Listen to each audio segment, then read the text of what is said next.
Okay, we'll start for the day, but before we go ahead, I want to see what we did yesterday. To make sure it goes smoothly, I just want to check what you know from yesterday. Uh, Please do answer. Even if it's a wrong answer, it's most welcome. You say what you think.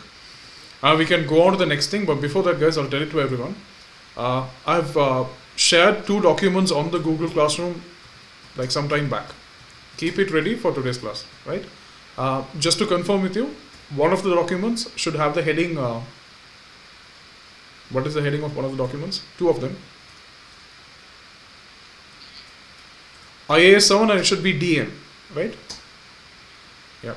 Many classes are going on, guys, so I share a lot of materials. That's why I'm checking the names, so be patient. And the other one should be suspense account and correction of errors. Right. So keep those two documents, will be fine to go ahead. But yesterday we were talking about something, right? We went on to say what F3 was, right? We went on to say what F3 was. We discussed the syllabus map, if you can remember, right? Financial accounting is all about, go ahead guys, financial accounting is all about, exactly, preparing your financial statements according to how you like, or according to a few standards. Which one? According to a few standards. And I remember mentioning the term IAS and IFRS. Most of your financial accounts are prepared according to a standard called IAS and IFRS. And if you see one of the documents, guys, what I've shared to you today, does it refer something called IAS 7? Yeah, that's a big part. Okay, you're going to do a big part in some time, but I'm not going to confuse you too much. That's a standard, right? So I'll tell you all these things. But then the entire thing of financial accounting started with double entries. Correct? Should we almost do each and every entry correctly? Or can we make some mistakes? Of course, we should make some mistakes, right? That's for sure. Right? In that case, before preparing the final accounts, we do prepare something called trial balance, right? We can maintain a balance of cash. Oh, sorry, we can predict the amount of what will be in the bank in our records. Correct? We can have a prediction, right? But at the same time, the bank statement will have a few things on behalf of you. Should both these balances be the same, or can there be a difference? There could be a difference, right? There could be a difference. Before you prepare the final accounts, should both these balances come to one, or should it reconcile? It should reconcile, right? We have two steps in doing the reconciliation, if I'm correct. Remember the two steps? One is we adjust the cash book. The cash book refers to the balance that we maintain, we meaning the organization, right? At the same time, you have the second reconciliation statement, which we reconcile the bank statement itself, right? Now, talking about a lot of things in this reconciliation, there are many things to be adjusted in the cash book and many things to be adjusted in the bank statement. My question to you is, there's something called a dishonored check. There's something called a dishonored check, right? A dishonored check. Chaya, if you can tell what a dishonored check is. Right. So you're trying to tell that, you have presented a check for you to get cash from a customer. Correct. But then, so they're basically being dishonored from the bank. So basically they're being dishonored from the bank, right? Who has information about this, Pranav? Like Chaya says, who has information about this? Bank. Therefore, whose accounts should be updated? Shweta. Cash book. Should a dishonored check increase or decrease the cash balance?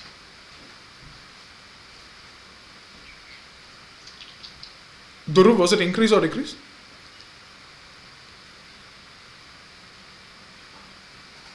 See that? It should decrease, right? Because you're basically being, you're referring to something, and the bank is not going to give you any cash. Because So it should decrease it. But when the customer, like Chai says, when the customer gave you the check, right? When they gave you the check, your cash book will record it as a cash balance, yes or no? But later, once the statements come out, then you realize it's dishonored, but you don't have information until the bank notifies you. So there is a timing difference, correct? Right? So we'll talk about all these things. I need to talk about the bank, but I'm just referring to what we did yesterday. Then there's something called a standing order. Madhumita, if you can tell what a standing order is. Then what's the difference between a standing order and a direct debit? Okay, I understand when you said fixed, but can I say it was the fixed interval of time that you're talking? Because even standing orders, the amount can differ, right? Electricity amounts can differ. Okay.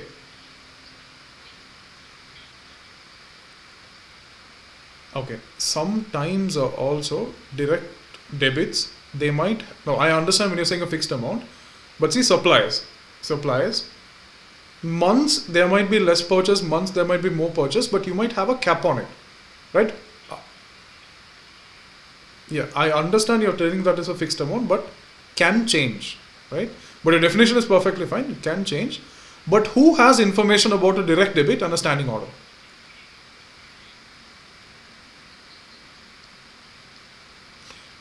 Yeah, who has information about a direct debit and a standing order? Guys, back. If ever you're doing a reconciliation, whose accounts should be updated? Cash book has to be updated. Is that okay with you? Right? Now, after a day, things should become a bit visible to you. Right? You can maintain a bank account. You, meaning the organization, can actually have a prediction of what the bank balance will be. But then a bank statement is going to give you a few things, right? But I want to pull out yesterday's TUT, guys. If you can pull out yesterday's TUT. I just want to go to one question and see whether we can do it. So, pull out yesterday's TUT. Okay, can we go to question number 7? Can you go to question number 7? Can you go to question number 7? Are we okay? Dhruv, can you read question number 7? Now, as of Dhruv read, I would like to take one thing from the requirement. They are asking what was the balance on the bank statement. And if you read this term, they again ask you what was the balance. Do you see this word was? Now I want you to tell me, before you working out the numbers, I want you to tell me, to do a bank reconciliation, we have 2 steps. We have to work it through one of them, right? That's the maximum they can test you. But here, they're asking you what was the bank balance, or what was the balance on the bank statement. Now I wanted to ask you, are we going to derive the answer from step 1 or 2? Where exactly? Is it from 1 or 2? Because guys, check it.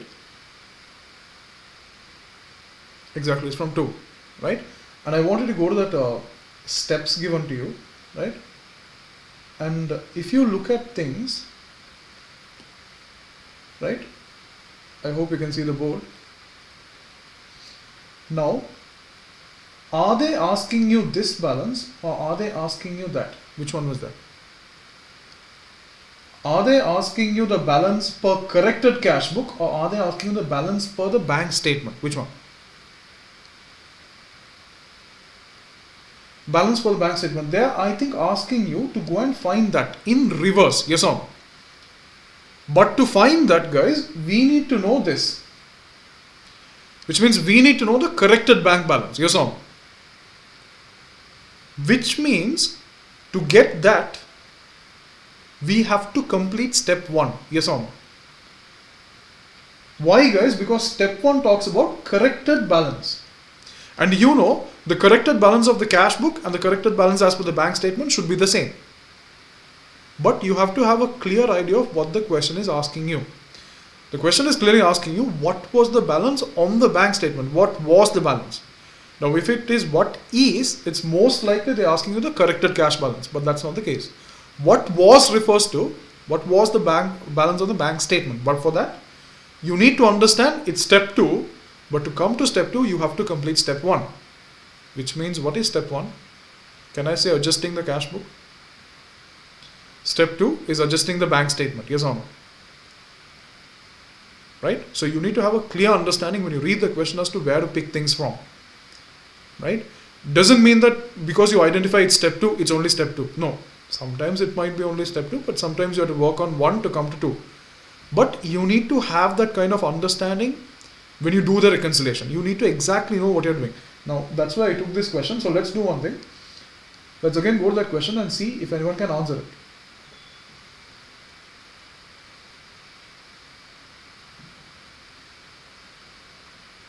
Yes, guys, I said question number 7, right? Yes. So question number 7. Anyone with an answer? How can we do this?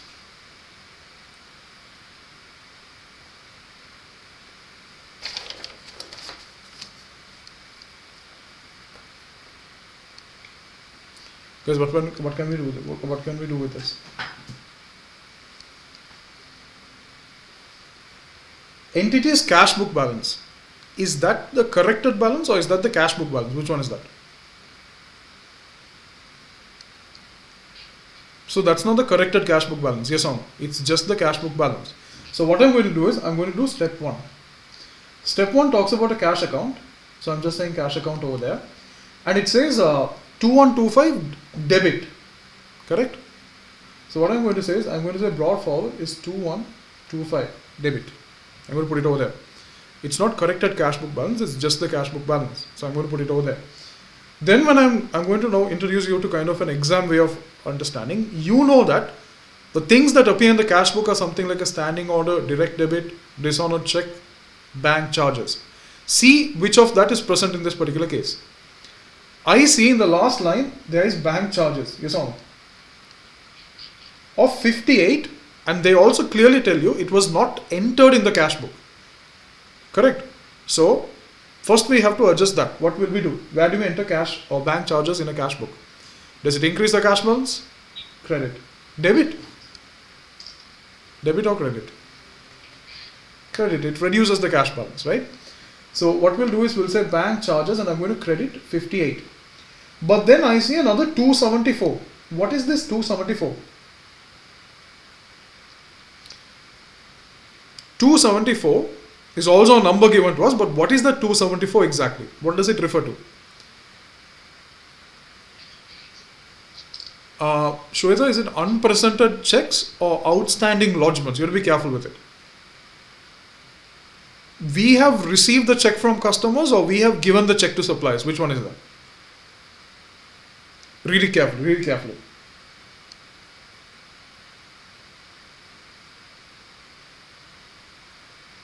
Yeah, that's correct. I just was asking. It's unpresented checks, right? Be confident, like you pick it and say, because clearly it says not presented and it says drawn by the entity. Drawn by the entity means you're writing it, right? So you have written it, given it to your suppliers, so they have not presented it for payments, right? Should we adjust that in the cash book or has that already been adjusted? When we wrote when we are drawing a check, we will update our cash book, yes or no? Then some might have the question as to 2125 should be the corrected cash book balance. No. That's the cash book balance after our transactions that we know. That's it. It's not for transactions like something like a bank charge or a dishonored check. That's not the case. Right? So be careful with it. I think you need to only adjust you need to only adjust 58 for bank charges, which means what is the corrected cash book balance accordingly. Perfect. 20. So I'm going to say carried forward 2067. And guys, I don't have space. So what I'm going to do is I'm just going to write it over here, right? So the corrected cash book balance is about 20. Guys, update me the number 20. Perfect. Positive or a negative cash balance? Positive. It should be on the debit side. Yes or no? The carried forward happened on the credit side, which means when you bring it forward, it's on the debit side. We have a positive cash balance. Now, we have to talk about step 2. Step 2 talks about starting with one thing, balance as per the bank statement, right? And in the last we have corrected, what is it guys? Corrected what? Check your formats. Corrected what?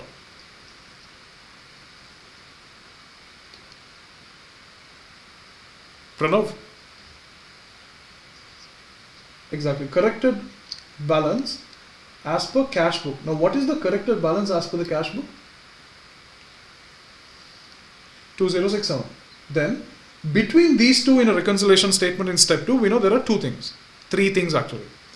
Unpresented checks, outstanding lodgements, bank charges, errors, yes or no. Three things that we know. Three things which might come here. How many of that will affect this particular case? Exactly. Only the unpresented checks. How much? Totaling to 274. Yeah? Then the question is, what was the balance there? Guys, what was the balance there? Are you sure?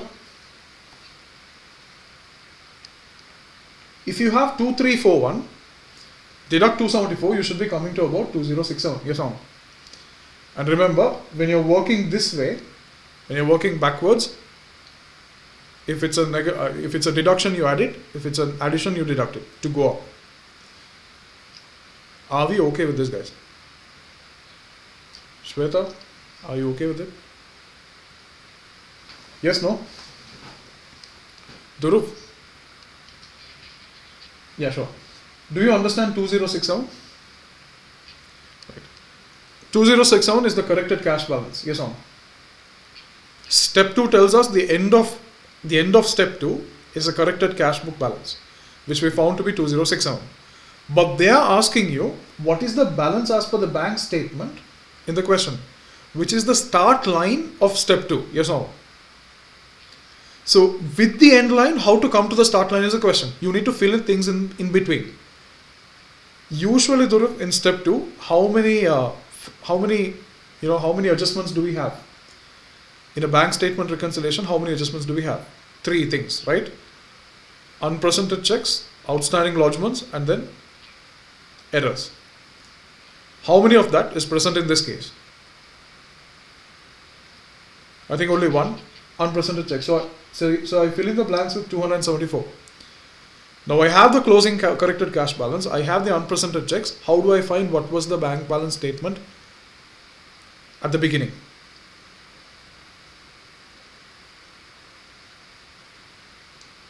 So usually when you're coming from up, so the balance as per the bank statement, what will you do to the unpresented check? You will deduct. Yes or no? Right? Outstanding lodgements you will add to get the closing cash balance. But now you're given the closing cash balance, they're asking you to go backwards. What will happen to the signs? The negative will become positive and the positive will become negative. Yes or no? That's what I did. So from the 2067, I added 274 to get the opening balance. Right? It's a normal thing. It's just the way you go up. Right? And too much of mathematics, don't ask me because I'm weak at maths. That's all I can say. Right. In that case, guys, now what do you think about a bank reconciliation statement? Is it becoming visible? Like yesterday, there might be a bit of fog and disturbance, but now is it becoming? Is this question clear? Question number 7. Is this clear? Do we have an answer? Option C, I think. 2341 favorable. Yes or no? So now this is the maximum way, guys, they can test you with bank reconciliations. Here and there you need to understand whatever question you're going to get is based on 2 steps. And if you know each and every component of that step, that is where they're going to test you. So I'll summarize it for you guys. If you're doing a bank reconciliation statement, there are 2 steps. Right? 1, you adjust the cash book. 2, you adjust the bank statement. Questions can fall between these 2 ranges. They might ask you what the corrected cash book balance is. Right? You need to understand the corrected cash book balance and the corrected bank statement balance after the corrections are the same. This amount is what is going to get repeated or what is going to get reported in the final financial statements. Right? You need to understand that's the cash balance that will be shown in the balance sheet as cash after your reconciliations, after 2 steps. From an exam perspective, you need to understand that the examiner might ask you, they might give you the balance as per the bank statement, they might give you the corrected closing cash balance, and then might ask you what was the unpresented check. Right? They might ask you to fill in the blanks between these 2 steps. That's the key. Do you understand? As a matter of fact, all of the questions that you have in this tute is all about filling the blanks for a bank reconciliation statement within 2 steps. That's it. Some questions might ask, correct the cash book balance and tell me what the cash book balance is. Some might ask what is the bank statement happening. Some might give both and ask what is in between. It's just a mix and match of these things. But you need to clearly understand, and you need to clearly think of it like this. Right, if there is a bank reconciliation, there's only 2 steps. That's the maximum the examiner can test. Let me get strong with each and every component of those 2 steps. Then I understand what I'm doing. Is that clear? Right. So we'll put a pause over there. Right. I'll come back to bank reconciliation statements. Still, guys, we are in the start of things. But from your syllabus perspective, these are the kind of questions that you can face on the exam. Right. In a 2-hour computer-based assessment, these are the questions that can come from reconciliation statements. And if you practice more of this, you get strong in the exam. That's how you do it. Right. So I'm sorry if I introduced you to the exam on day 1 itself, but that is the correct approach. Right. You might, find it, even today's work, I'll tell you in advance, guys. IAS 7, we are trying to prepare a cash flow statement. Now, you might would have done this in school. You might would have, you'd have come across a cash flow statement in many ways. Here also we have to do it, but never memorizing anything. Right? You have to understand what you're doing and go through the entire thing. And like I said, remember yesterday we were talking about the structure of the exam. You remember how I was just showing you the structure? There are 2 sections, right? There are 2 sections. One referred to as section A, other referred to as section B. And in section B, I said you will have kind of 15 markers, right? Big ones. One of that might be to prepare your financial statements. You might have to prepare a balance sheet. So you might have to prepare an income statement, and you might have to prepare a cash flow statement. We are going to do that today. We are going to prepare a cash flow statement today. I'm telling you, if you have no idea of what a cash flow statement, totally fine. We'll sort it out. But at the end of the day, you have to understand it's a process. You have to go like yesterday. It might be a bit foggy when you start, but then later things will clear out, right? But before we go into cash flow statement, guys, I want to tell you one thing. There's a small area that we need to do with reconciliation statements. It's called the correction of errors, right?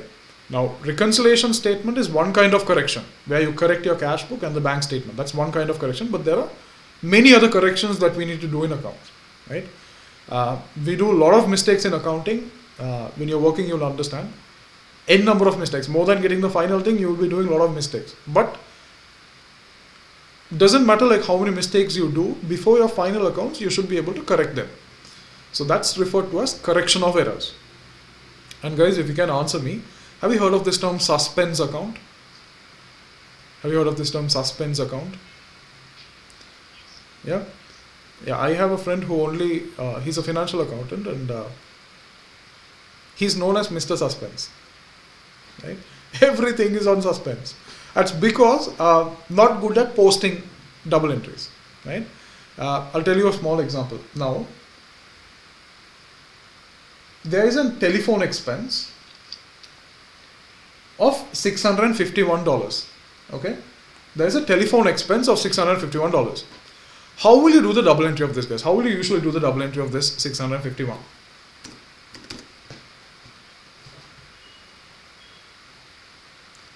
How will you do a double entry of 651? Anyone? Answer. Like, should I ask? Okay, Madhumita. How will you do the double entry of this 651? Telephone expense of 651. How will you do the double entry? Yes.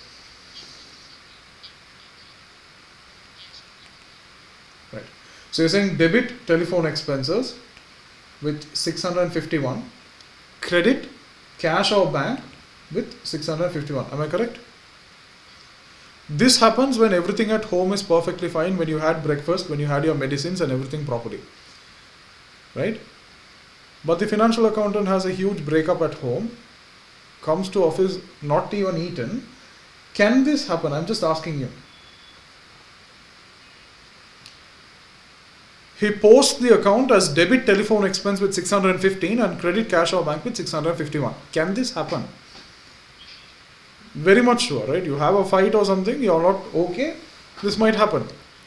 Right? If it's a very bad fight, only he might do this. Credit cash or bank with 651.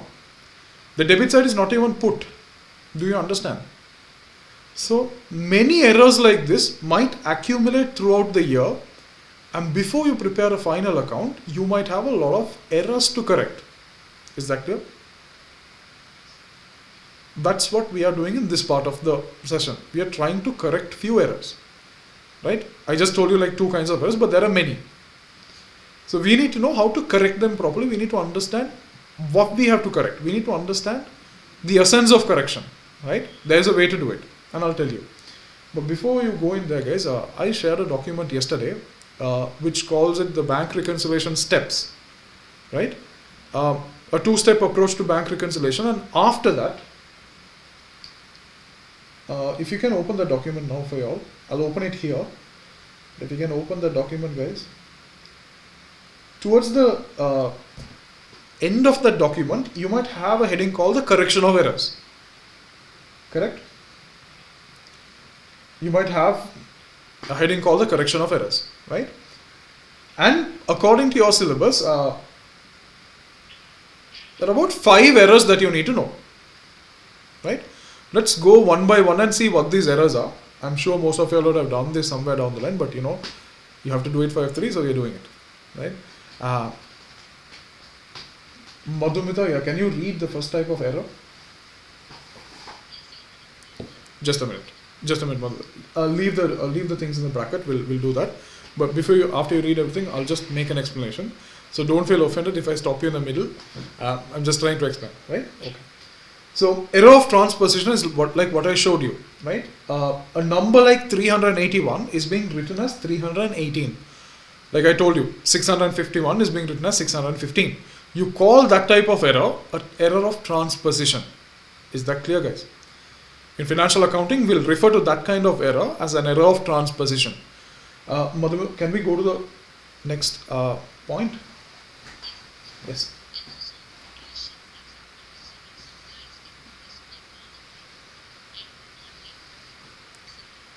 Now, there are errors like this. For example, you might have an organization or a business where you have a lot of suppliers, a lot of invoices. 5 or 10 of those invoices might go unaccounted. What do you mean by unaccounted? Sometimes, in terms of not recording, this might happen. For example, you paid a supplier of $5,000. So, what is the double entry for the $5,000? What's the correct double entry, guys? Yeah, now I'm just asking you, if you paid a supplier $5,000, you paid your supplier $5,000. What is the correct double entry for that? Right. You credit your cash or bank, then you debit the supplier's account. That's the correct entry, correct? But the error of omission is like, if you omit it, you can omit it in 2 ways. One is you completely omit it from the books. You don't put the debit, you don't put the credit. That's a complete omission. Is that clear? You completely forget it. 2, there is one thing. The accountant might only would have updated the debit side or only would have updated the credit side. Then it's a partial omission. Do you understand? Right? So omissions can happen in 2 ways. One is a complete wipe off, or 2 is only updating one side of the double entry. Right? And now let me ask you one question. What's the first type of error that we came across? Transposition. This is changing of numbers, yes or no? There is a debit, there is a credit entry, but with different numbers, yes or no? These kind of errors, what will happen to the trial balance? You think the trial balance will balance, or will it create an imbalance? There will be an imbalance, guys. There will be an imbalance. But with an omission, if it was a complete omission, will there be an impact on the debit and the credit side? Or will there be an imbalance? No, there won't be an imbalance because you're completely wiping it off the accounts. But if it was a partial omission where you only enter it on one side of the accounts, can that create an imbalance to the trial? Yes, because you're only putting it on one side. The other side goes a bit of a problem. So you have an imbalance. Do you understand transposition and omission by now? Right? Madhu, can we slowly go on to the third kind of error? Right. In accounts, we have this capital expenditure and revenue expenditure. I'll tell you it in simple ways. If you buy a car, what kind of expenditure is that? That's an asset to you. Yes or no? That's an asset to you. Exactly. That asset kind of buying is referred to as capital expenditure. But if you pump petrol into the car, that kind of expenditure is referred to as revenue expenditure or day-to-day expenses associated with that asset. Right? But these are two different classes of accounts. Is that clear? One is an asset and one is an expense. That's totally two different things. Right? But if you look at it carefully, yesterday I said you, in terms of Alice, right? In terms of Alice, A and E, they increase on which side? Assets and expenses both increase on the debit side, yes or no? So if you buy a car and if you debit the car expense account or the fuel account, still it's fine. The double entry is fine, yes or no? Because assets and expenses both are on the debit side. So you credit cash, instead of debiting the car account, you debit the maintenance or expense account. Will it create an imbalance to the trial? Or will the trial balance be imbalanced because of this kind of error?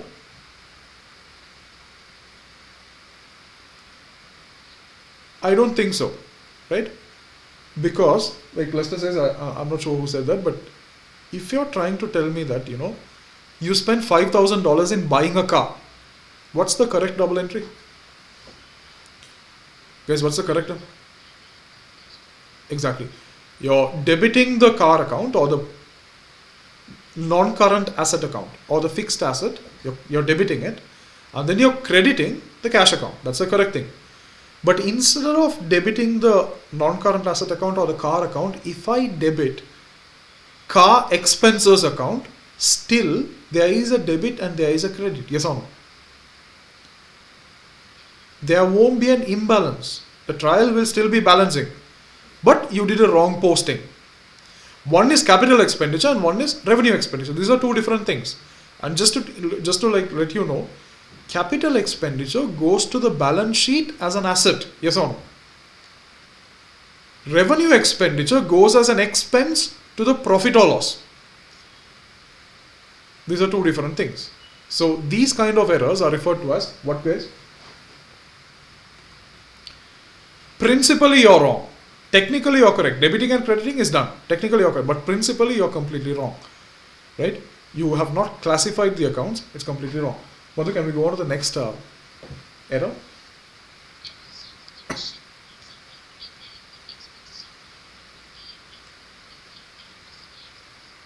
This is very common, right? Error of commission is very, very common.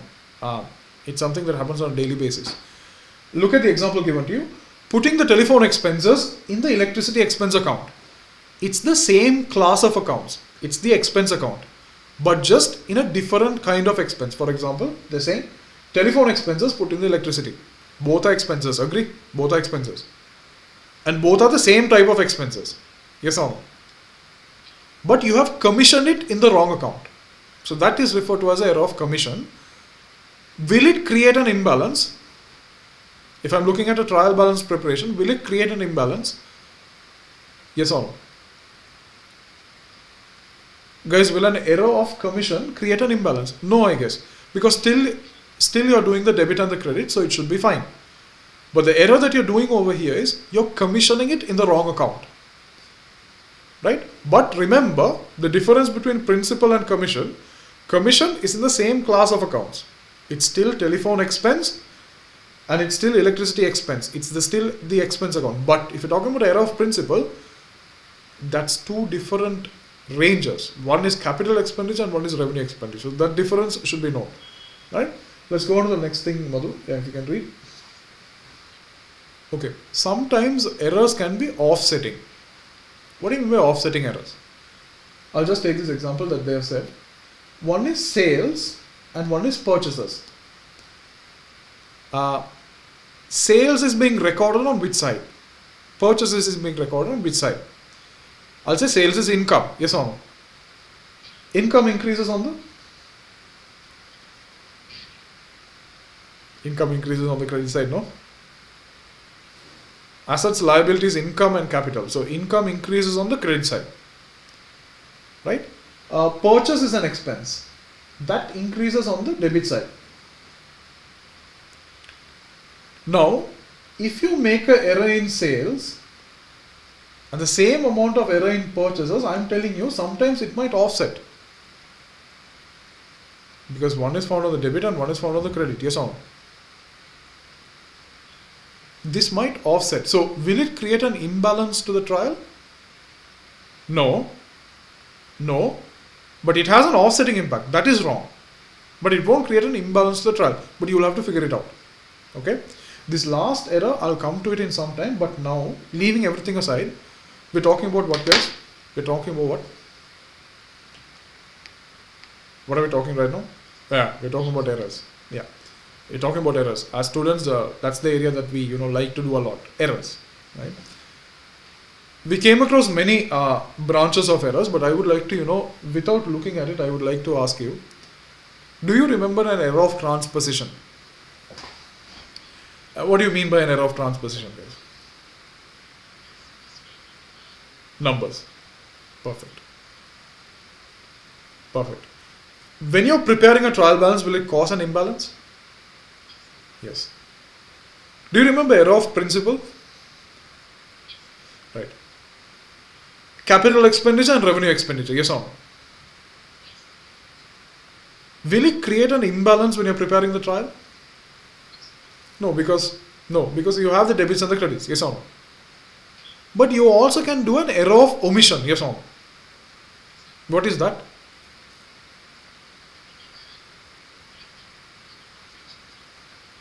Exactly. There can be two kinds of omissions, right, guys? One is a complete omission and one is a partial omission. Which of these will create an imbalance when you're preparing the trial? Partial. Because it's only one side. So one side will, have a shortage. But then if it's a complete wipe off, it will not create an imbalance. Yes or no? Then we have something called error of commission. What is that? Same class of accounts, but different headings. Example, telephone and electricity. Both are expenses. Same class, but different headings. Will it create an imbalance, guys? It will not create an imbalance, but that's an error that you have to look into. Right? So now we are okay with errors. We have a basic idea of what these errors are. The next thing is you need to know how to correct them. I'll tell you how to do that. So can you take out the document, guys? I want you to take out, just a minute.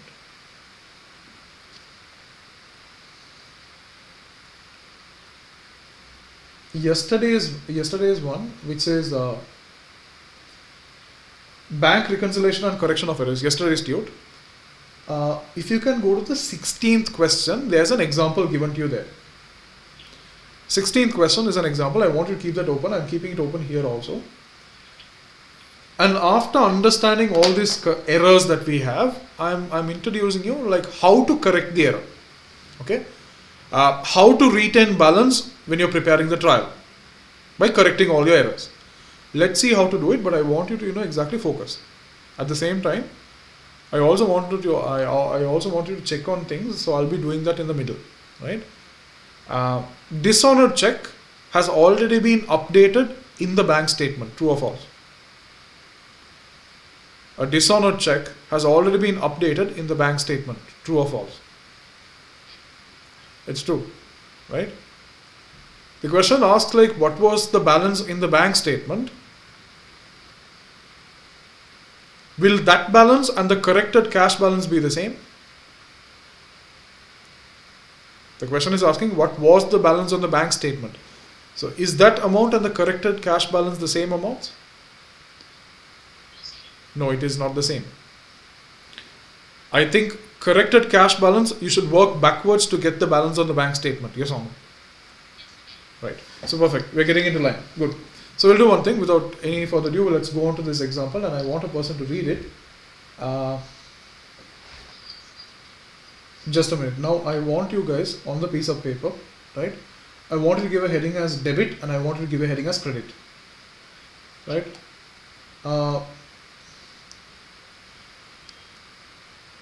Like this, debit as well as credit. So work with me, debit as well as credit, right? And Pranav, can you tell me what was the debit, what was the amount on the debit side and what was the amount on the credit side?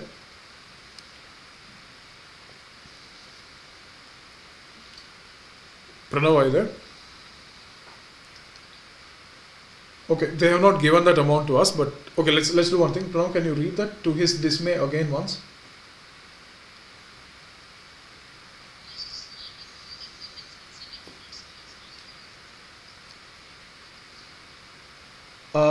If I write it like this, are you all okay? The debit side is exceeding the credit side by $7,452. Is that fine? Right? So, guys, you can see the board, right? Okay. Which means there is a shortage on the which side? Or there is a shortage on which side? On which side do you think the suspense is there?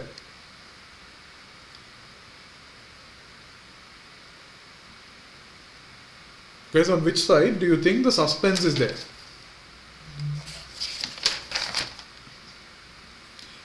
It's actually on this side. The shorter side is where the suspense is. Is that okay? So in any given question or in any given thing, you first figure out this. Which side exceeds which side, and the side that is shorter or lesser of is referred to as the side on which you have the suspense. Is that clear? So I am telling this as a suspense on the credit side. And what I'm going to do is, I'm going to open up a T account, right? Work with me, guys. And I'm going to give the heading as suspense account. Okay? And now you guys tell me, is that a debit or a credit suspense? Which one is that? Which side is shorter? Which side is lesser of? Credit. So what we do is we open up a suspense account and say brought forward with 7452. Are we okay? So the first and the foremost important thing is that when you have a suspense, identify on which side you have the suspense. The side that is having a shorter off or lower off is referred to as the side on which the suspense is supposed to be. And then as accountants, what we do is we run through the transactions and then try to correct them. By understanding things like there might be an error of transposition, there might be an error of commission, omission, and there might be error of, go ahead guys, what else? There might be error of principal, or there might be some offsetting errors. So we try to correct them and we try to eliminate the suspense. That's what we are only focused on in this. Right. Pranav, if you can read the balance.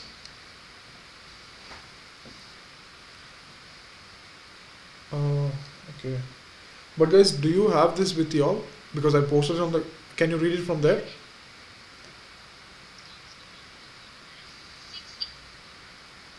Right. Now, let's understand this for now. If you can slowly go ahead and read transaction 1 a bit slowly. Yeah, go ahead. Right. Pranav just said that, there is a discount allowed, right? Discount allowed. Now, we as a business have allowed a discount, right? We can say that we have allowed the discount to the customer. Yes or no? That's an expense to us. Yes or no? That's an expense to us. Allowing a discount, receiving a discount is an income to us. But allowing a discount is an expense to us. Yes or no? We went through many types of errors, guys. What kind of error is this?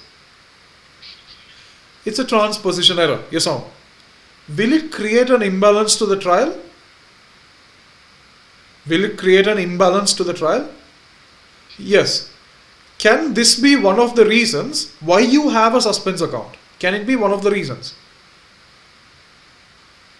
Because we know that just now we have opened a suspense account and it shows 7452.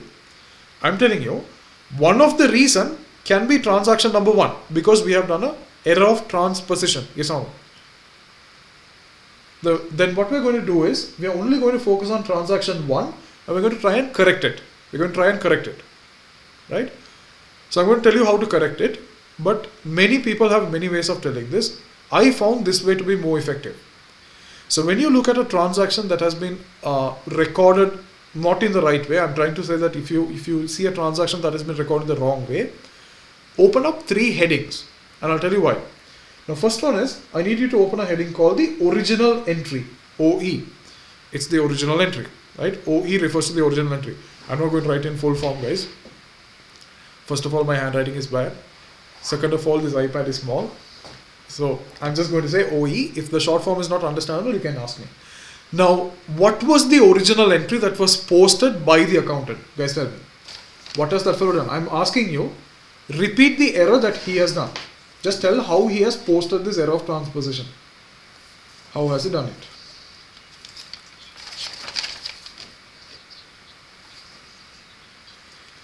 Exactly. Okay. So I'm asking you, what was the original debit and credit? Right. Now I'm asking you, let's do it like this. You agree that discount allowed is an expense account, yes or no? He has not done anything with that. Discount allowed account is an expense account, therefore he has debited that account with how much? Correctly. With how much? Are you sure? Read it. See, discount allowed of 486. What was the actual discount? 486. But how much has he posted? So in the discount allowed account, he has posted 486 or 684. First be clear with that. He has posted 684. Is that clear? So the original entry is this fellow has debited the discount allowed account with 684. Is that okay? They don't talk about any error in the other side. Other side has been done correctly. That's what you have to assume. Right? The error is done here. Credit which account? Credit which account? When you're allowing a discount to a customer, the amount the customer owes you is going down. Yes or no? Customer is an asset to you. Asset goes down on which side? Credit side. Yes or no? Credit side. So credit, I'm going to say, customer is referred to as receivables. Customer is referred to as receivables. Debtors, the new term is receivables. Suppliers, the new term is payables. Are we okay? Right? So the receivable amount is going to fall down. This by how much? This is actually 486. Right? Is there a difference in number? Yes or no? How much?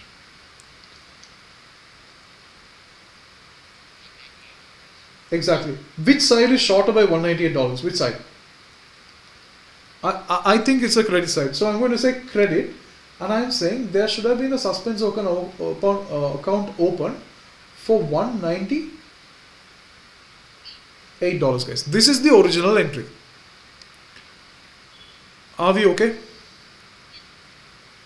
This 198 is within this 7452. Do you agree?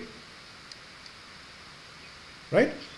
But we know it's an error of transposition, but we got to correct it. Now, how we'll correct it is, guys, I said you 3 headings. One heading is original entry. You put the original entry down, which we have done. I think most of you all understood it. Now, the next heading that I'm going to give is the actual correct entry. What should have been the actual correct entry? What should have been the actual correct entry? Debit what? Credit what? What should have been? Exactly. You should have debited the discount allowed account with how much? 486 and credited the receivables account with 486. This should have been the actual correct entry. Yes or no? Now, to correct it, you have to go from the original entry to the actual entry. How do you take the original entry to the actual entry is the third heading. We refer to that as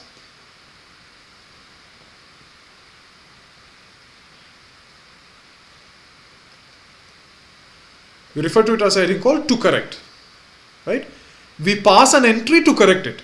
So I'm saying if you're doing a correction of errors, have three headings. One is the original entry. The second one is the actual correct entry, and then try to bring the original entry to the actual correct entry by passing a double entry to correct it.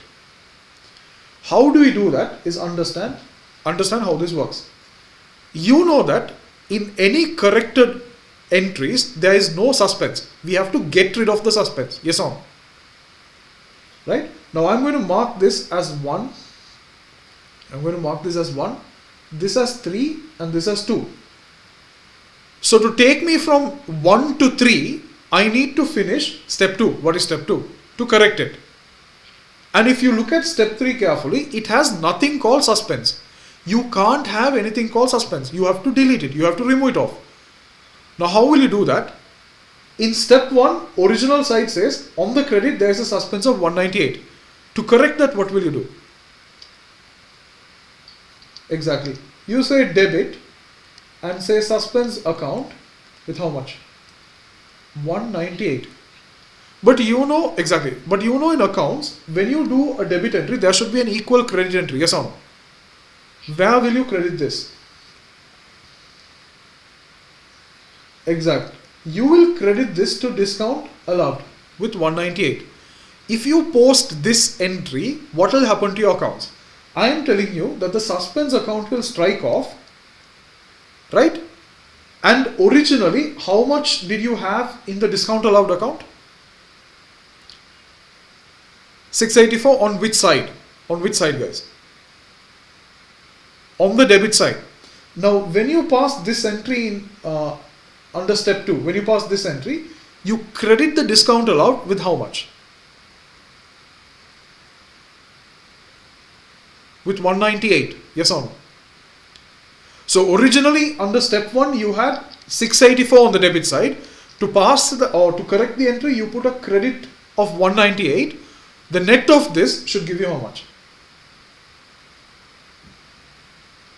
486 on which side? On which side? Look at actual entry. Is that the amount that we are looking at? The actual entry says on the debit side we should have 486. Yes or no? So if you pass the entry to correct it by saying credit discount allowed with 198, does it automatically bring down the discount allowed account to 486? Do you get it? Perfect.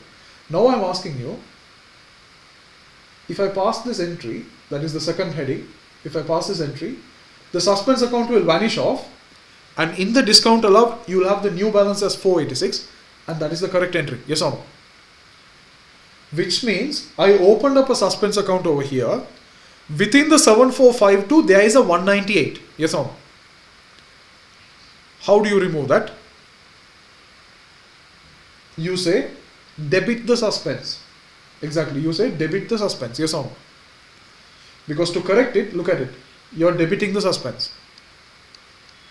So on the suspense account I am going to say discount allowed error of correction with 198. Are we okay, guys?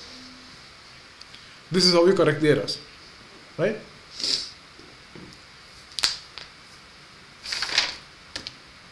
Right.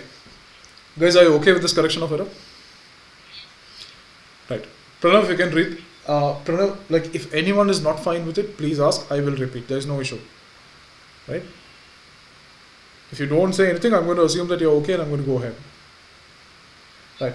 Now, okay, fine. That's a positive yes. Now I'll ask Pranav itself to read the second transaction. So, Pranav, you can read the second transaction.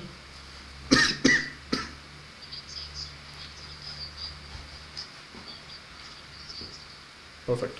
Right? Pranav says that the credit sales of 7,500 had not been posted to the sales account. Now, had not been posted. Let me pick it up from that. It's kind of an omission, yes or no? Yeah. But we came across two omissions. One was a, what is it, guys? We came across two kinds of omissions. One was a partial and a complete omission. Now, can you look at this transaction and tell whether it's a complete or a partial omission? Are you sure? Because I think it's partial, because they say credit sales totaling 7,500 had not been posted to the sales account.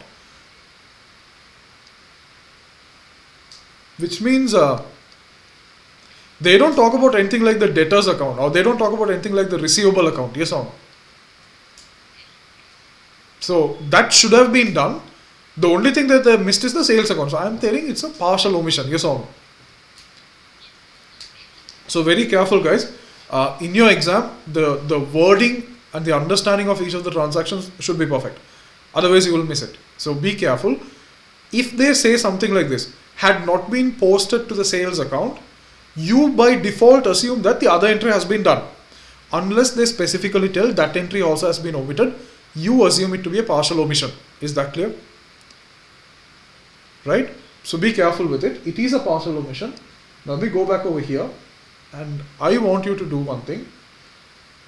I want you to do the three headings for the second transaction. That is the actual entry, the original entry, the actual correct entry, and then the entry to pass or the entry to correct. Go ahead, guys. And you tell me, I will fill it on the board as you tell. Okay. Guys, can you tell me the actual entry? Original entry. I'm referring to the original. Can you tell me the original entry?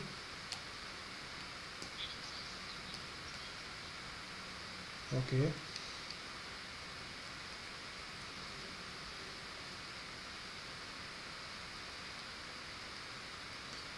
So receivables, I think, has been done correctly. There's no issue with that. But they have omitted the credit side of things, yes or no? So I'm going to say credit the suspense account. Are we okay?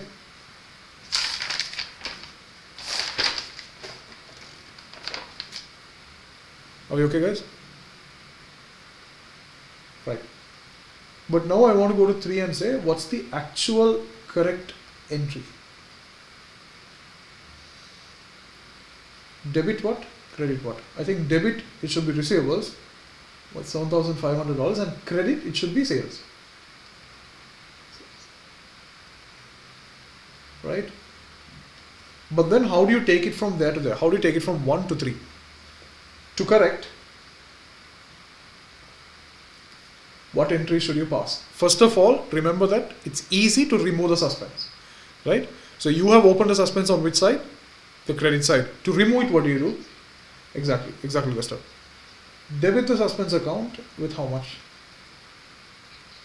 $7,500, and credit the sales account with $7,500. If you pass this entry, the suspense account will go off, and what will remain is debit receivables and credit sales, which is your actual entry. Yes or no? Yeah? Are you getting familiar with it? But we have one more problem. We have a T account. We need to adjust the T account. On which side should I bring in the suspense? Remember, the suspense is all about correcting it. So you have to extract the double entries from the heading to correct. Right? The suspense account is always about correcting it. So you have to bring in the entries from the heading to correct. So to correct the suspense account, you need to debit the suspense account. Yes or no? How much? We say sales, correction, and we say $7,500. Are we okay, guys? Okay. Pranav, if you can read the next. If anyone is not okay, please tell me. But in that case, if you're okay, Pranav, you can read the third transaction.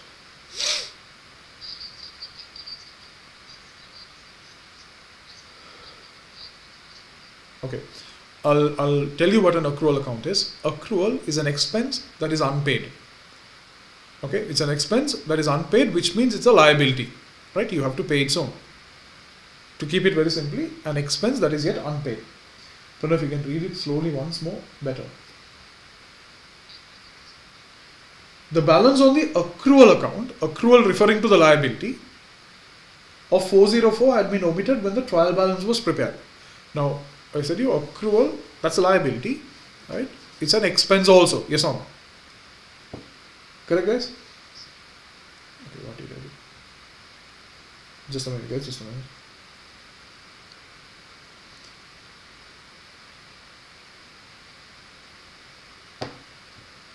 Yeah. So, accruals is an expense. It's a liability, but it is an expense. Now, look at it very carefully. The accrual account of 404 has been omitted when the trial balance has been prepared. Now, we know it's an error of omission. But my question to you is that a complete or a partial omission?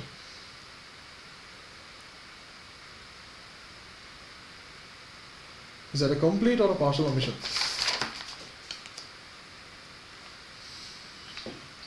It's partial. It's partial. It is partial. Why? Because if you look at it very carefully, the accrual side of things have been omitted. The other side, they have done it because they're not said anything about the expense. So be careful with that. I'll tell you how to work it out. Again, let's do one thing. Let's give the original entries. What will be the original entries, guys? There is no issue with recognizing the accrual as an expense. But the accrual as a liability, that's why you call the accrual account, right? Accrual, if they say accrual, they're referring to the liability. Okay. Now I'll just put it into example. For example, telephone, guys. The telephone expense, right? Of $250. You have a bill, but you don't pay it. So this telephone expense, it is an expense for sure. At the same time, if they mean it to be an accrual, they are saying it to be a liability because we are not paid it. So accrual refers to the liability, right? The expense that is not yet paid. So of course, it is an expense on one side, but it's a liability. When they say the word accrual, refer to as liability, right? So I can say that they have not included the liability in the accounts, correct? Because they clearly say, what guys? 404 of accrual has not been accounted. Yes or no? So they have not included the liability. So what we'll do is, assuming that the debit has gone correctly, debit the expense account of 404, but crediting the liability, they have not done it, they have omitted it. Instead, credit the suspense account with 404. Is that okay? Guys, is that okay?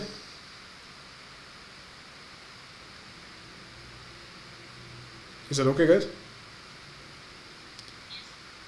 Right. Anyone has an issue? Tell me. We'll finish it off now. Okay. Then I'm talking about 2. So I'm talking about 3. The actual correct entries. What should have been the actual correct entries for this transaction?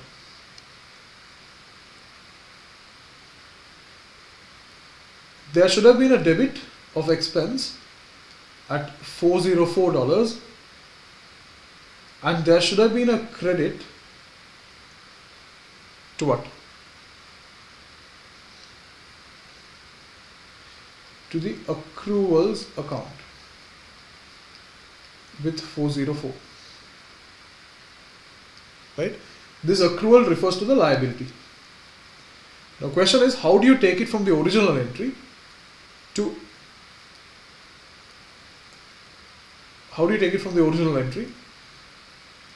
there? You need an entry to correct it. Right? To correct it, what will you do? The easiest thing is to remove the suspense at first.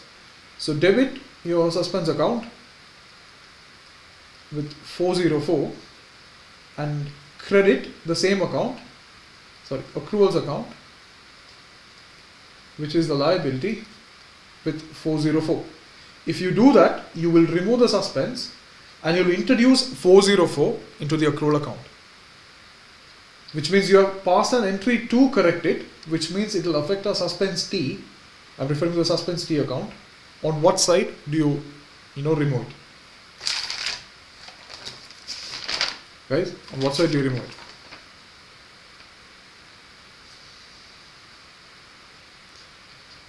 Debit side, accruals of 404. Are we okay? Right. Pranav, you can go to the next. Fourth and the last one. If everyone is okay with this, can we go to the fourth transaction? Right. Pranav, can you read the fourth?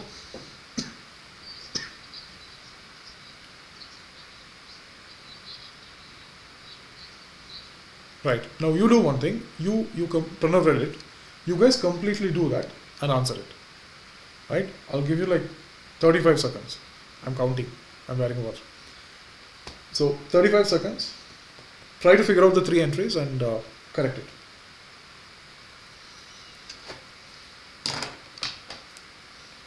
Right guys, that's enough of time. Anyone with the original entries? Can you tell me the original entries? Or before that, can you tell me what kind of error is this?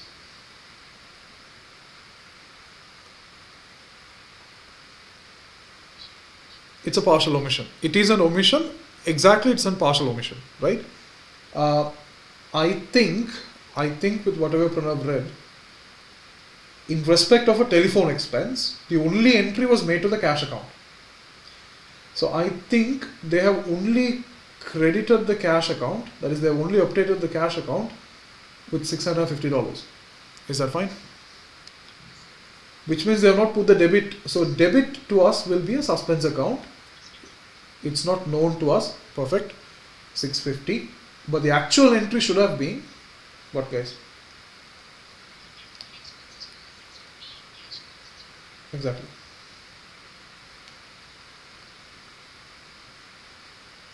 And I forgot to wish you all, if anyone is celebrating Pongal, happy Pongal to you all. I forgot that. Very happy Pongal. I'm missing Pongal actually. Debit your telephone expense of $650. Credit cash account with $650. That should have been the correct thing. But to correct it, what you do is, easy thing is to remove the suspense. So credit the suspense account with 650 and debit exactly telephone expenses with 650. I think you should have removed the suspense, and these two will remain. These two entries will remain. That is credit cash and debit telephone expense, and that's the exact actual correct entry. Debit the expense and credit the cash. So if your original entry was that, and if you pass this entry to correct it, you will end up in that. Which means we have done something to the suspense, which means we have to update a T account. On which side, guys? On which side? Are you sure? Because if you are removing a suspense, to correct it, you have credited it, yes or no? So you credited the suspense, which means I have to bring this on the credit side, saying telephone expense correction of how much? 650. Can you do one thing, guys? Can you balance this off? I think both sides should tally. I don't know if it's a mistake. We'll check, but I think so. It should tally. 8. I think it's 8102 model. If it's correct, yeah, and 8102. By doing this, I have eliminated the suspense account I have eliminated the suspense in my double entries, which means I've corrected the errors.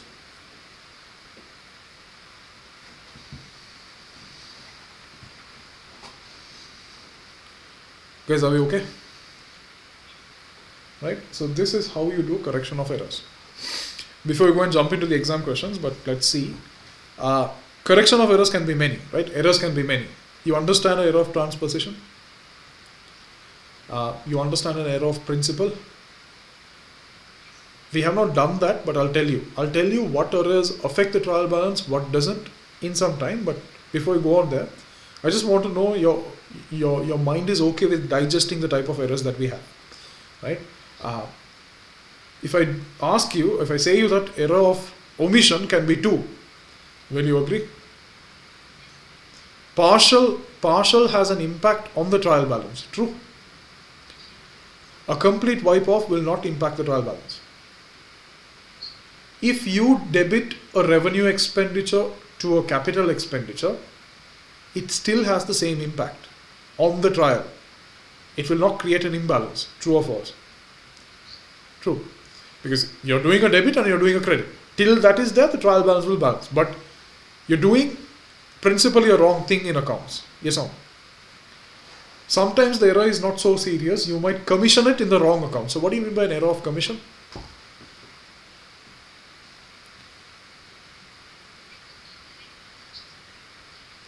Exactly. You put the transaction, for example, an expense in the expense class accounts. That's in one of the expenses, but that's exactly not the expense that you have spent. For example, telephone being interchanged with electricity. It's the same class of accounts. It's the same expense accounts, but you commission it under the wrong T account. Is that fine? Will it create an imbalance? Will it create an imbalance? No. So whatever we did in this example, what Pranav read, is all about correcting the errors that has an impact on the trial balance. Right? Transpositions and partial errors. The other kind of errors that we're going to look now is what doesn't affect the trial balance, but you'll have to correct it. So breaking the ice, whatever transactions of the 4 that you did right now is an error of transposition, is a partial omission. Right? These are the errors that actually affect the trial balance, and these are the errors where the examiner wants you to, correct stuff. But others also, yes. But more importantly, they have your ACCA or in F3, they want you to correct these kind of errors. So the best founded way is, understand what affects and what doesn't affect the trial balance in terms of an error. And whenever you're correcting an error, guys, because when I studied accounting, I had a lot of questions with me. There was no one to answer. The answer I got is, accounting is like that, don't ask too many questions, it has to go on like that. Right? But I know it is not a sensible subject where I talk about logic, but at least when you're trying to do something, understand the ground of it. Right? I have seen where, most of people, if you're doing a correction of error, what they tell is, they only do step 2. What is step 2? No, I'm telling step 2 in correction of errors. First step is the original entry, third one is the actual correct entries, and the second one is to correct. Right? I've seen most of them telling, do only step 2 to correct. Just pass that entry, it will be fine. But then you don't understand the dynamic of what is happening. So even if I fail to explain to you in one of the areas that we're going to do in the future, you as students, what you can do is develop this habit. Cling on to the detail and see how you can, explain to yourself. Right? Only then will that concept come into you. Only then will you be able to answer it with confidence. Right? So more time, I'm not saying more time, the more you understand it properly by, digging into it a bit more, rather than just memorizing a textbook, the higher the chances that you, easily swipe through the exams. Right? No failure I'm talking about, right? So I'll tell you, most of the areas that is there in your syllabus, I've tried to decode it and I think it's okay. But even if you're not understanding, spend some time and see how we can decode it. It's always good when you're doing a correction of errors to put 3 headings and see what happens. To explain to yourself that how do we take it from the original wrong entry to the actual correct entry by passing an entry.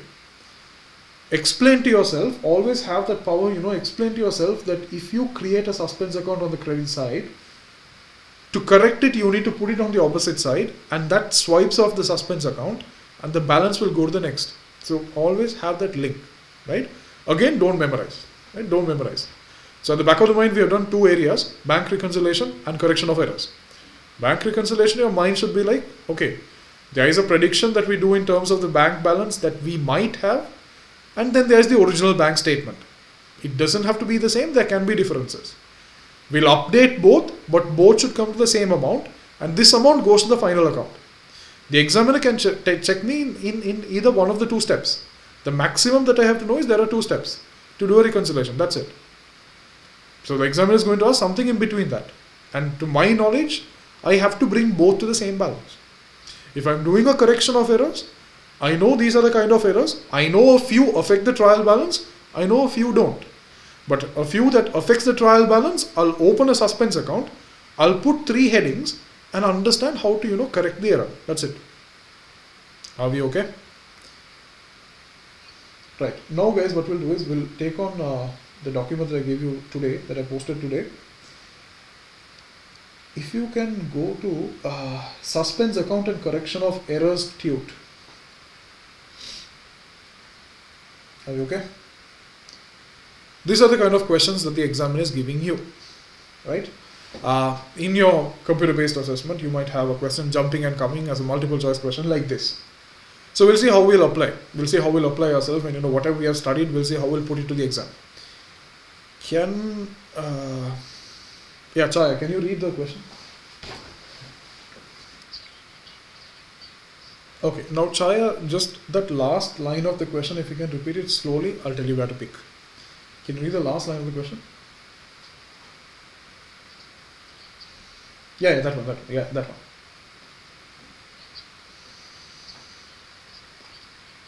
Right. I am telling correct. The examiner is asking correct the errors. According to me, is that step 1, 3 or 2?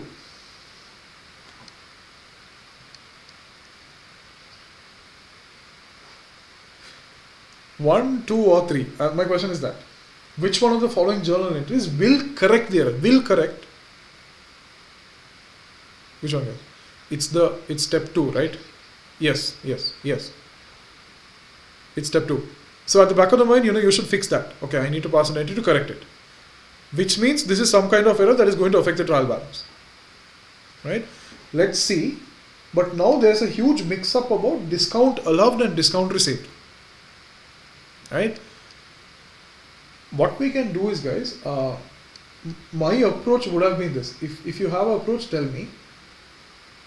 What I will do is, I'll give a heading for discount allowed.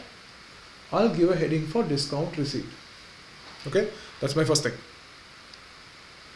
And to make it easier, I'll say discount allowed is an expense and discount received is an income. I'll also mark that. For ease, I'll mark that. Now I want you to tell me the original entries. We'll take discount allowed. Can you tell me the original entries for discount allowed? Guys, can you work on it?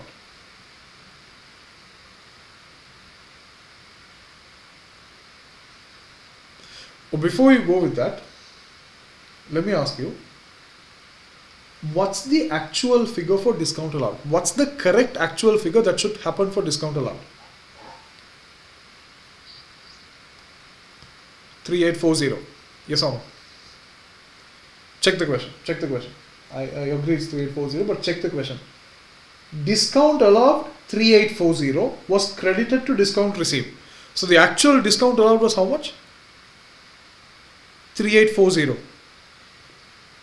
It was credited. Usually discount allowed is debited, but what they have done is they have credited it to the discount received. Do you understand the problem? Right? Be very careful with it. I'll tell you. The discount allowed of 3,840 was credited to discount received. So the first thing that you have to break from here is the discount allowed, the actual amount is 3,840. Instead of debiting, they have credited it to the discount received account. So to make it very simple, what we'll do is we'll digest this first. The actual discount allowed is actually 3,840. Are we okay? Then we'll go to the question again and see what is the actual discount received. What is the actual thing? We'll leave the error. What is the actual thing? It says discount received is 2,960. Yes or no? Yes or no? So what I'll do is I'll go and update that. It's 2,960. This will clear a lot of things. Now let's work on the original entry. What have these fellows done?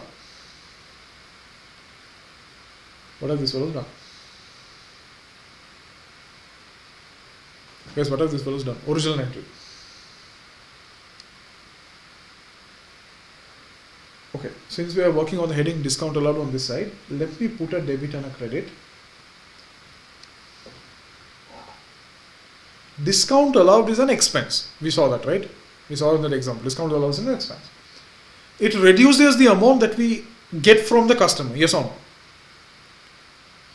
Right. Now what I'm going to do is, it should reduce the receivables. They don't say that they made an error with this side of the things, true or false.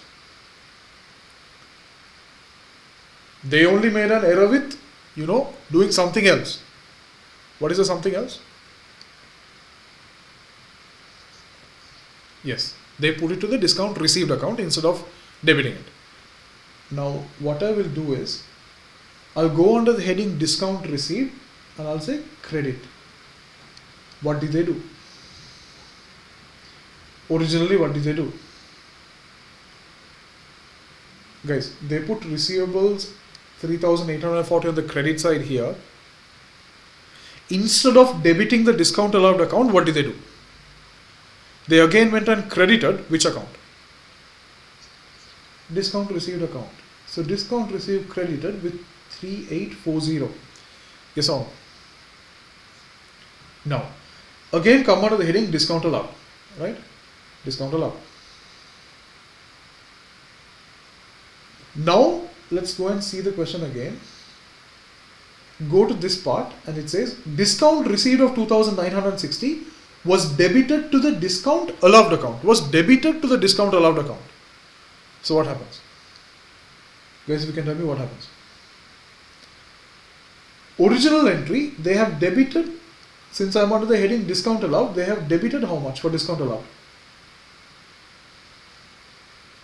DA refers to discount allowed with 2,960. Yes or no? Are we okay? Yeah? Now, what will be the debit on this side?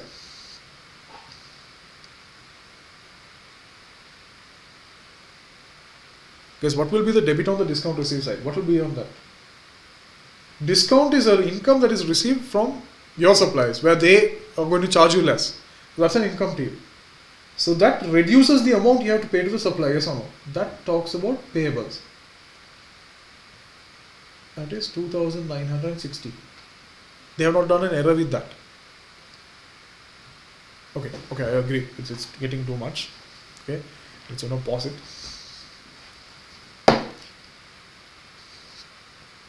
Guys, we'll talk casually. Like, are you finding the question tough? Good. It's confusing, but don't fall for it. Okay, it's very solvable. Let's again run through it. Are you okay with me putting two headings like discount allowed and discount received? Guys, all of you. Okay, I'm not asking anything, but I'm just asking on the steps what I've just done. Right? So I just put a heading for discount allowed and I just put a heading for discount received. Okay, right? Right. Now I went on to the question. Right? And I want to know, before any mistakes and anything, the question is all about discount allowed and discount received. Yes or no? I actually want to know what's the actual discount allowed and what's the actual discount received. That's all I want to know. Can we figure that out? Looking at the first line of the question. Yeah. Looking at the question, looking at the first line over there. Discount allowed 3,840. Yes or no? So the actual discount allowed is 3,840. They put a comma and say, then they say, was credited to the discount received. Now you have to understand from that point, if you allow a discount of 3,840, do you credit it to the discount received account? If you read that line, you understand the discount allowed is 3,840 and they say was credited to the discount received.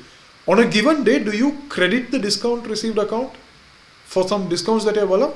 No, you don't. So you need to understand the mistake. The mistake is you have credited the discount received account. But I asked you, what is the actual discount allowed? The actual discount allowed, guys, is how much? 3,840. Yes or no? Right? So I write it. Slowly digest it. And then I go on to the second line and then see Discount received is 2,960 was debited to the discount allowed account. On an average day, if you receive a discount, do you debit that to the discount received account? Sorry, do you debit that to the discount allowed account? No. Discount received is an income. It should come under discount received account. But what they have done as a mistake is they have debited it to the discount allowed. Leave the mistake aside. My question to you is, what was the actual discount received? What was the actual discount received, guys? Guys, are you there? The actual discount received is 2,960. Yes or no? Right? So I have just put two headings. On one side I say discount allowed, on the other side I say discount received, and on top of that I put the figures. 3,840 of discount actually allowed, 2,960 of actual discount received. That's all I do on the first. Then I know that when I'm revising, correction of errors, I know that there are three headings to work on. But the question clearly asks you heading 2 or step 2. But I know to sort out the entire thing, it's better to have three headings. So I work on the first one. I give the heading as original entry and see what the mistake they have done. Or I actually put down the mistake that they have done. What have they done, guys? Now look at the first point. Discount allowed 3,840 was credited to discount received. So if I'm writing the original entry, guys, how will I do it? One of you guys?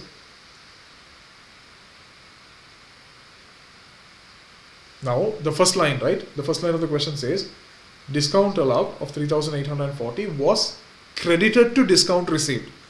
That line, if I have to put it as a double entry, according to them, what will the double entry be?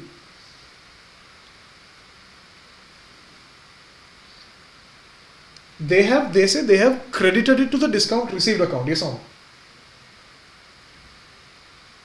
Guys, the first line, if you can check the question, the first line clearly says they have credited it to the discount received account. So the original entry, this is what they have done. Credit discount received with 3,840. Yes or no? Right? Right. That's the mistake they have done. That's one side of the things. What's the other side?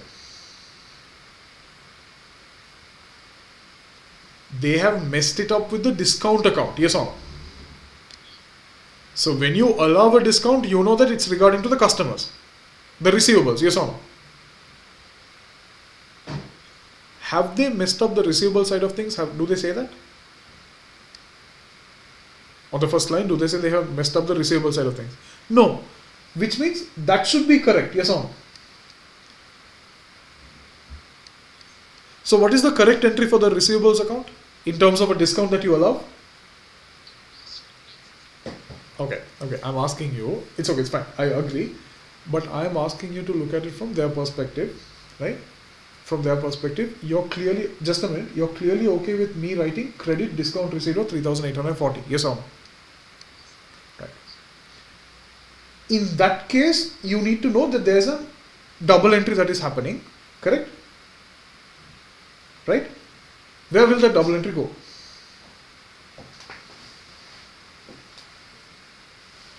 That double entry is clearly, they have not made a mistake with the two entries, right?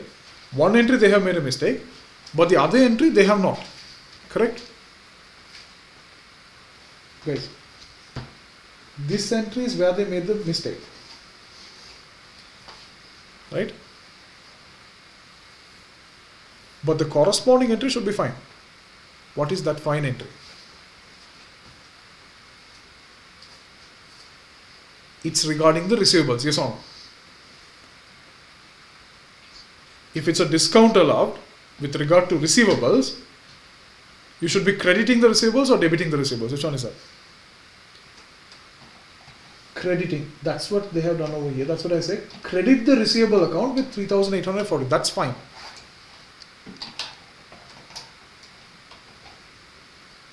Right? Slowly, guys. I know it's taking it all, but we'll figure it out. Now look at the second line. Right? Look at the second line. What is the actual discount received? What is the actual discount received? Guys, what is the actual discount received? 2,960. Perfect. But they have done a mistake with that. What's the mistake that they have done?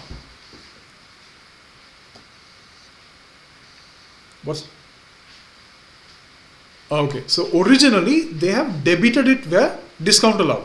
So I'm going to write that originally. Under discount allowed, see the highlighting guys, see the highlighting that I'm doing now. Under the discount allowed account, as an original entry, the mistake is they have debited discount allowed. Yes or no? So they have debited discount allowed with 2,960. Yes or no? But you know there's another entry for that. That entry they're fine with that. What's that correct entry?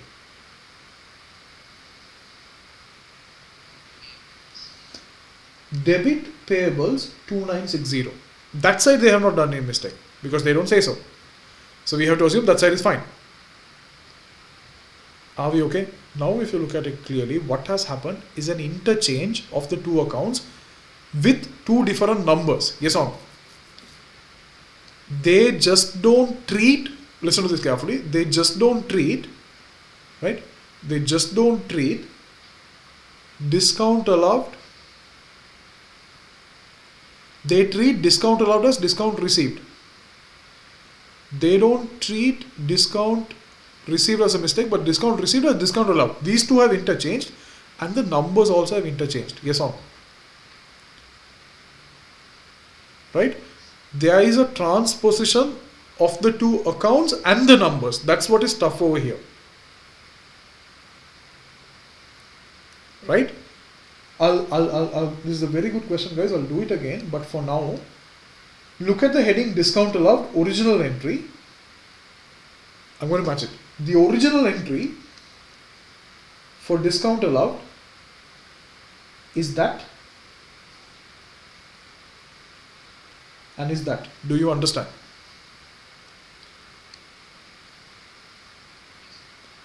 Right? Be very careful. The original entry for discount allowed is that and is that. I denote it with an X. The original entry for discount received, I'm going to mark it with a Y, is that and is that. Are we okay? Now how do we correct this thing? Of course, what we have to do before correcting is, if you look at the discount allowed side of things, right, apart from the interchange or transposition of the headings, even numbers are not matching. Yes or no? If I look at the discount allowed side, which side is shorter by how much? So I'm going to write it. Debit side, there should be a suspense account worth how much? 800?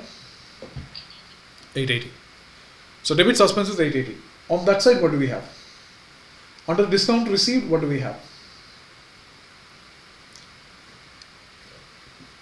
Even still there's a change in numbers, right? Still that is another 880 on which side, guys? Again debit, right? So again I'm going to say debit the suspense account with 880. Are we okay?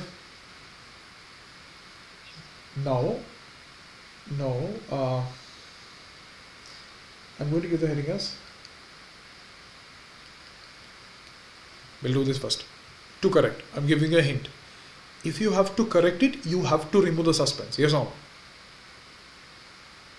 How will you remove the suspense? On both sides, you have a debit suspense. Yes or no? So how do you correct it? By removing, what do you do?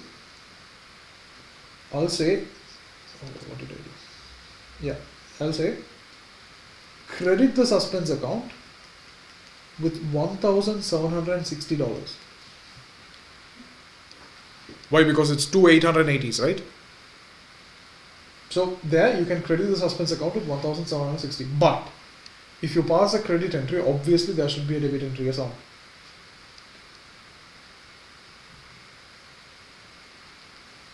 What is it? If you pass a credit entry, there should be a debit entry. What is it? Now let's get into the details. Right? The discount allowed account should be how much? 3,000. But it is how much right now? It is how much right now? It has to increase by how much? So can I say debit discount allowed account with $880? Are you fine with that? So the discount allowed will be 2,960 plus 880. Yes or no? At the same time, discount received account is currently showing 3,840, but it should be 2,960. Yes or no? So what should I do? And that's an income account. Income decreases on the credit side. I have to decrease it by how much? Income decreases on the debit side. So how much I should be debiting? Debit again the discount received account with 880. If you do this, guys, I think the suspense account will cancel off, right? And your entries will be under discount allowed. Your entries will be, there will be a debit and there will be a credit for sure. Credit will be receivables at 3,840. Debit will be discount allowed at 3,840, which is nothing but the 2,960 plus the 880 that you just now put. This one. Your discount received account should have debits and credits. Debits, no issue. It should have a payable worth $2,960. Credit, discount received account, it should have been 3,840. Sorry. It should be 2,960, which is nothing but the 3,840 minus the 880 that you just now did. Guys, are you okay with this? Okay. I don't see your faces, so I don't want to judge you, but we'll take it slowly. Okay. This question can become a pin actually. It's a real pin. Because it's not just transposition of numbers, but it's transposition of the account itself. The discount allowed account treated in the discount received, the discount received account treated in the discount allowed. Yes or no? Yeah? But now I'm going to do one thing.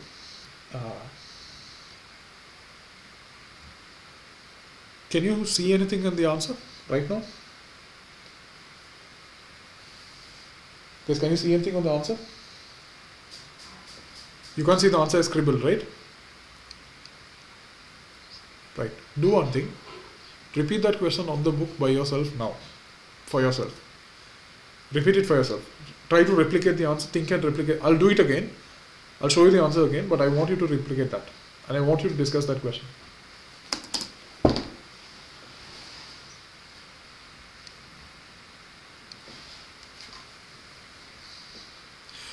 Guys, tomorrow the class will be again at 4 o'clock, okay?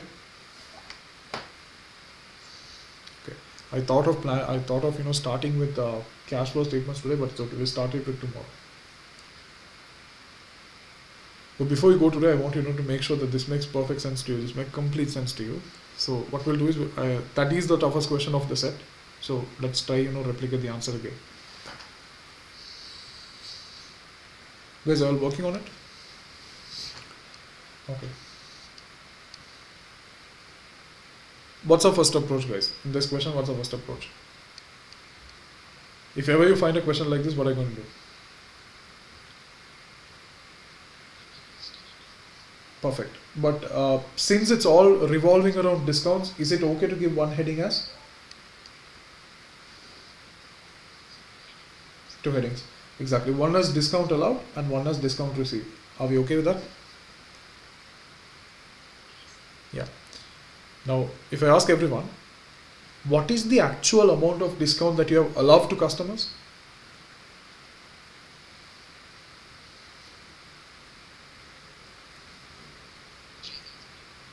It's 3,840. What's the actual amount of discounts that you have received from your suppliers? Perfect. 2,960. So we know that when you try to correct errors, we always try to replicate what? The original entries. Yes or no? Right? So if you look at the first point given to you in that question, what is the original entry, guys?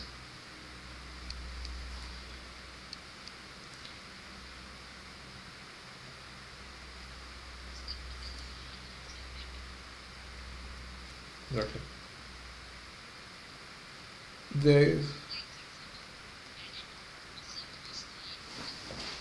Right. Now I want you to now be a bit perfect over here. With regard to the first line of the question, right? With regard to the first line of the question,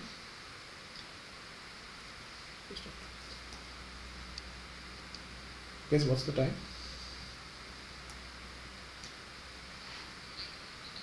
Oh, we have 8 minutes. So with regard to this question, regarding this first line that we have, right?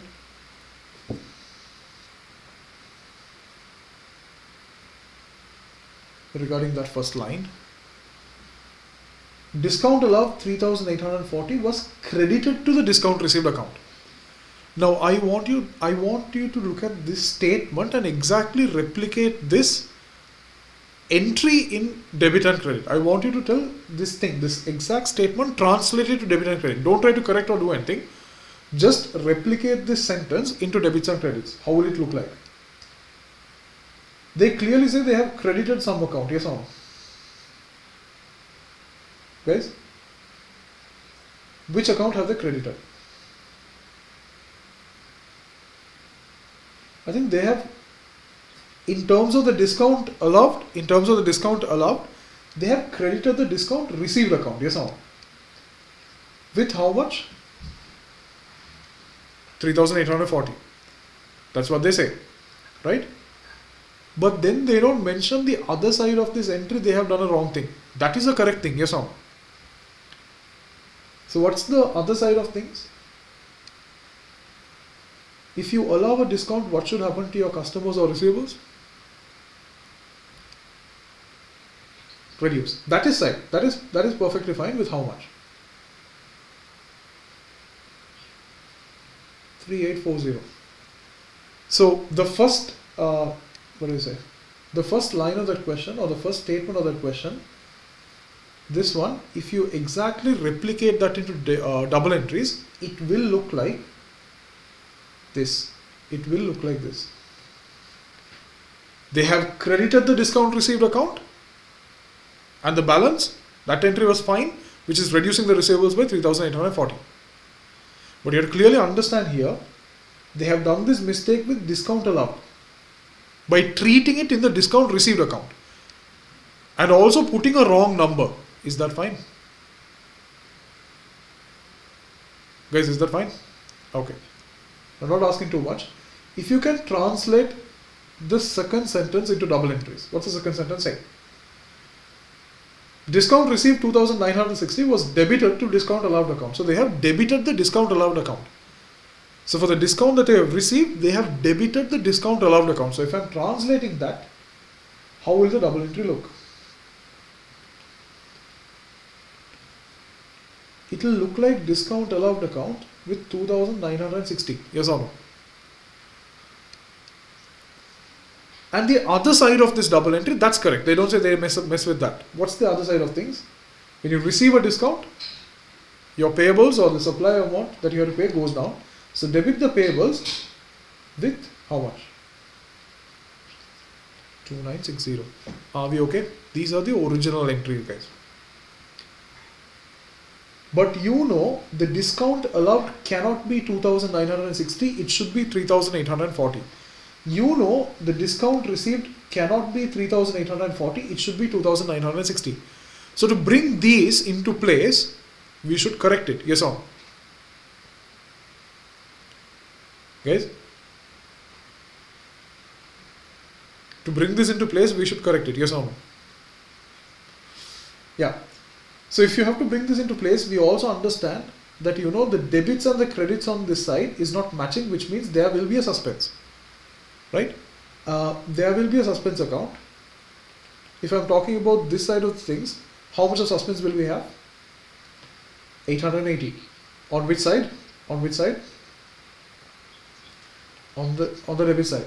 On this side again, numbers are not matching. We'll have a suspense account. For how much?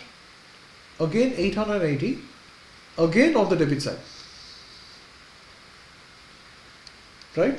So the question asks, how do you correct this? If you want to know how to, if you want to correct it, you have to remove the suspense. So how will you remove the suspense? Both on the debit side. To correct it, I think to correct it, you should be removing it on the opposite. So which says credit the suspense account with how much, guys? 1700. Guys, 1760. Fine? Right. And on the other side, go and check. Your discount allowed account has to be 3840, but it's only 2960. So to correct it, you have to increase the discount allowed account by how much? Discount allowed is an expense. Correct? Expense increases on the debit side. You have to debit it to increase it by 880. Yes or no? At the same time, your discount received account shows 3840, but it should be 2960. You have to reduce your income. Income increases on the credit side, reduces on the debit side. Yes or no?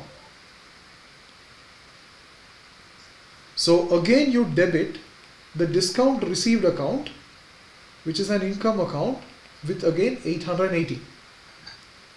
Right?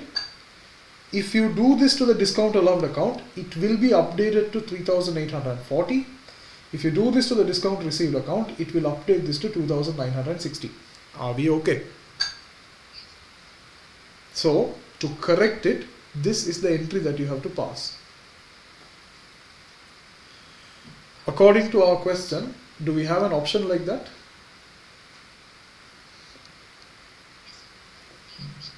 I think, guys, it's option B, right? Be very, very careful, guys. No, we see that and we're going, I'm telling you, even attempting this question, you would have done it correctly, but then clicking the answer, you're going to click something else. So be very focused. Suspense account should be credited and both the other accounts should be debited. I think it's option B. Yeah, it's very easy to slip off with D, but the correct option is option B. Guys, are we okay with this? Right? Okay, so for today we'll stop it with that. Tomorrow, guys, I'm starting on with cash flow statements, but before that we have to finish a bit of, go back to reconciliation and again to correction of errors and then go on to the cash flow statement. I'll do that tomorrow. But are you all 60% okay with what we discussed today? Right? One thing, guys, I'm finding it comfortable with you all because you're grasping it. At the same time, you're being responding. The only thing is that I don't see you, so I'm talking to some kind of boxes right in front of me. So that's fine. But concept-wise, you should be building a lot of knowledge, right? I know that, yeah, correction of errors and bank reconciliation, everything, you would have done this in school or wherever it is. But you need to understand it deep and you need to have an open mind of like, okay, if a question is going to come in the exam, I'm going to answer it like this, right? I want you to lose fear right now, and I want you to, build a way, a healthy way on how you can get these answers effectively. For that, 45 minutes after today's class, you have to see exactly on this question, the same question that we did just now, grind it in yourself and see a way where you can smoothly understand that, right?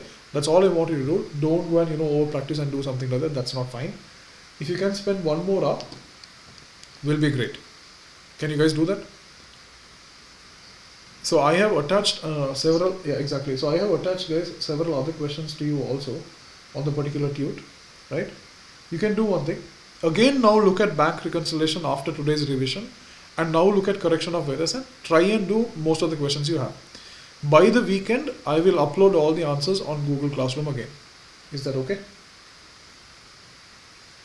Right, then it should be perfect. No issue. I'll see you guys tomorrow at 4 o'clock. Yeah?